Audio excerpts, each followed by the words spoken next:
Selamat berjumpa di channel saya ini. Terima kasih buat Anda yang mau menonton video dari saya.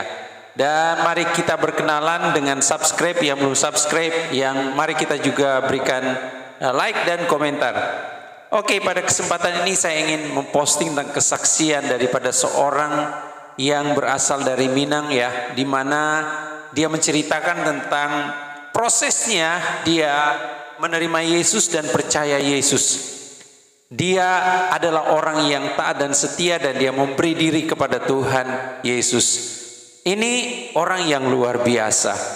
Tidak berlama-lama, mari kita saksikan kesaksiannya. Orang Bukit Tinggi. Bukit Tinggi, orang Minang. Orang Minang. Berarti seorang Muslim ya? Yes, Muslim yang sangat taat, sangat baik, sangat penuh kasih. Muslim yang sangat baik, sangat taat, penuh kasih. Sangat toleran. Sangat toleran ya. Dia sampai membiarkan Anda memutuskan sendiri yang menjadi pilihanmu. Iya, iya. Bahkan hubungan saya sama bapak saya tuh luar biasa, Pak. Setelah saya menerima Kristus pun, bapak saya masih bisa anterin saya ke gereja. Lalu siangnya saya yang temenin dia untuk sembahyang dulu di musola, saya tunggu di mobil, dan ini sesuatu yang normal, yang biasa gitu kita lakukan. Wow, itu luar biasa. Iya.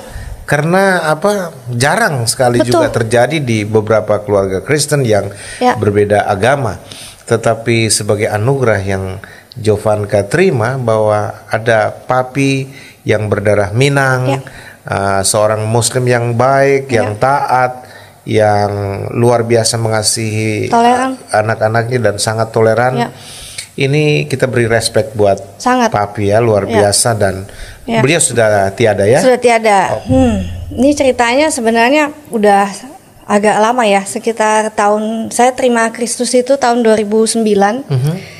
2009 itu titik terendah hidup saya sebenarnya. Titik terendah hidupmu, oke. Titik terendah, saya bilang titik nadir istilahnya. Titik terendah saya bilang karena di titik itu saya kehilangan jati diri. Jadi perkawinan saya selesai, saya harus kembali ke Indonesia tanpa anak. Jadi otomatis saya kehilangan jati diri, kehilangan siapa diri saya gitu. Saya bukan istri siapa-siapa, bukan ibu siapa-siapa, nggak ada anak. Saya nggak ada pegangan sama sekali gitu. Jadi itu titik terendah saya. Dan di titik itu, di dalam kedepresian itu, saya juga nggak ada pekerjaan.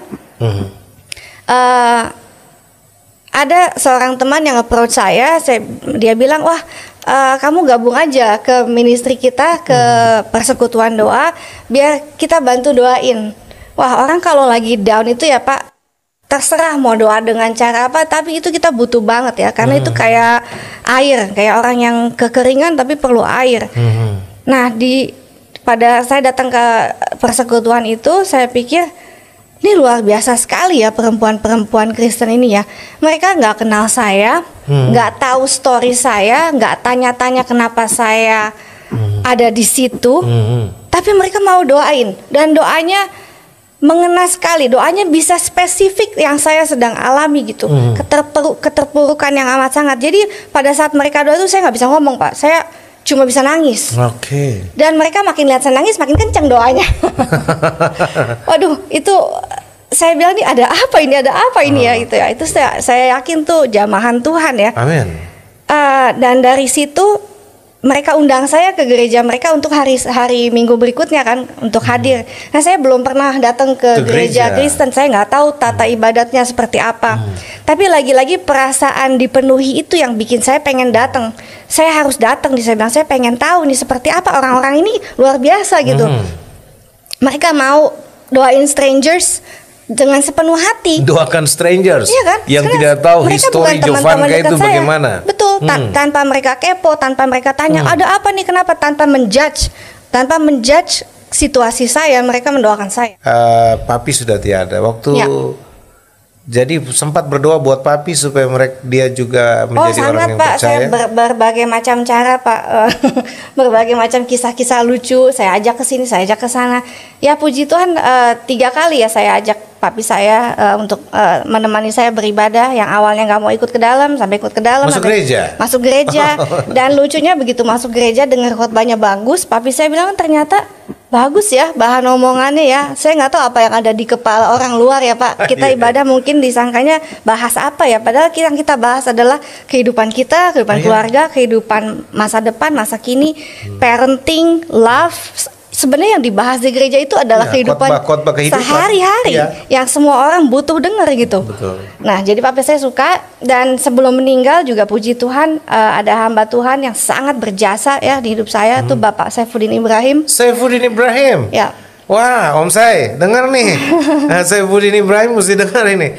Ternyata Om Saifuddin Ibrahim juga adalah orang yang sangat terkesan dalam hidup Jovanka. Kenapa? Karena pada pagi hari ketika ayah saya masuk ICU, pagi itu nggak tahu kenapa saya tergerak untuk kirim message SMS ke Pak Saifuddin. Saya bilang, Pak mohon doanya ya Pak. Kebetulan memang kita 2 tahun terakhir itu pernah beberapa kali ada ibadah sama-sama, dan saya ikutin khotbahnya beliau, ikutin ajaran-ajaran beliau, kita sering makan sama-sama juga.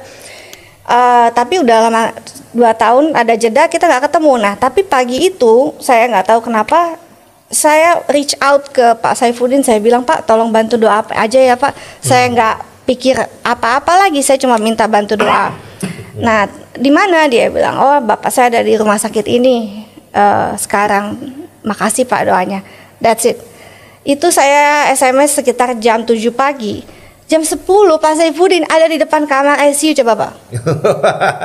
Aduh, benar-benar itu buat saya sukacita yang amat sangat. Karena saya pikir, wah Tuhan izinkan ada orang lain yang mendoakan papi saya selama papi saya sedang berjuang melawan maut ya. Saya minta banget sama Tuhan, Tuhan jangan ambil dulu gitu sebelum papi saya menerima kebenaran. Jadi di situ kita berdoa bareng, kita ngobrol bareng dengan keluarga-keluarga yang lain juga Pak. Sampai jam 2 siang Pak kita doa. Papi saya meninggal setelah itu jam 3-an. Luar biasa. Jadi sudah sempat dilayani dulu. Ya, Pak Saifuddin berkali-kali berbisik, ngobrol, pegangin, dan ya itu sama sekali nggak ada apa ya. Ya saya nggak sangka lah memang perkenanan Tuhan ya, itu semua luar biasa kalau bukan kasih karunia Tuhan. Beliau kan sibuk sekali ya Pak. Saya sempat tanya malah, Pak Bapak kan sibuk banget kok sempat-sempatnya datang. Begini jawab dia, Jovanka saya hari itu memang ada jadwal untuk khotbah di satu persekutuan.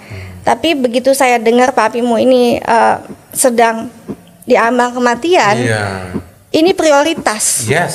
Jadi jiwa itu prioritas buat dia. Jadi saya berterima kasih sekali gitu ya bahwa Tuhan kirim Pak Saifuddin untuk bisa change schedule loh Pak. Dari sini akhirnya dia pindah jalan ke rumah sakit di tempat papi saya, dan kita ibadah sama-sama gitu, kita doain sama-sama. Dan saya percaya pelayanan itu membuahkan. Amin. Ya, kadangkala di ujung detik-detik kematian seseorang, kasih Tuhan dinyatakan. Itu seperti penjahat yang bertobat di sebelah kanan Yesus disalib. Ujung-ujung kematiannya dia serahkan hidupnya kepada Yesus. Dan itu luar biasa ya. Kita yakin papi juga sudah bersama-sama dengan Tuhan. Haleluya. Yang bikin saya juga terharu ya Pak sama kasih Tuhan Yesus itu, bahwa dia mencintai bukan cuma anak-anaknya yang Kristen ya Pak. Dia mencari dombanya yang hilang. Jadi saya begitu baca Yohanes ya Pak, itu saya nggak bisa berhenti nangis. Karena saya mau bilang sama Tuhan Yesus, bilang ya ampun Tuhan, itu aku yang udah lama banget kemana-mana ya jalan-jalan itu, setelah usia 35 tahun baru bisa ketemu apa yang dicari. Bukan jalan-jalan, sudah terjebak di jurang lagi. Udah hampir mati kan? Di jurang itu. Betul, istilahnya.